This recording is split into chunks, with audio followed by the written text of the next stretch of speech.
সূত্রা কেন দেওয়া হয়? সূত্রা দেওয়া হয় এই কারণে যাতে মুসল্লিরা আপনার সালাতের যেটা সীমা আছে সেটার মধ্য দিয়ে যাতে না যায়, সেটার বাইরে দিয়ে যাতে যায়।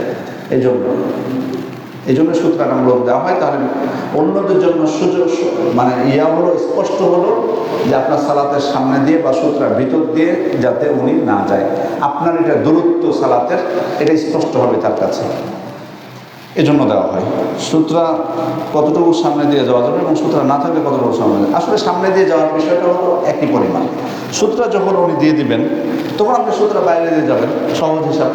আর যদি সূত্রা কেউ না দেয় তাহলে ওনার যেখানে সালাত আদায় করছেন তার 3 হাত সামনে দিয়ে যদি সম্ভব হয়, এখন তো সম্ভব না হলে তার সিজদার বাইরে দূরত্ব দিয়ে গেলেই চলবে, তার সিজদার বাইরে দূরত্ব দিয়ে গেলে চলবে।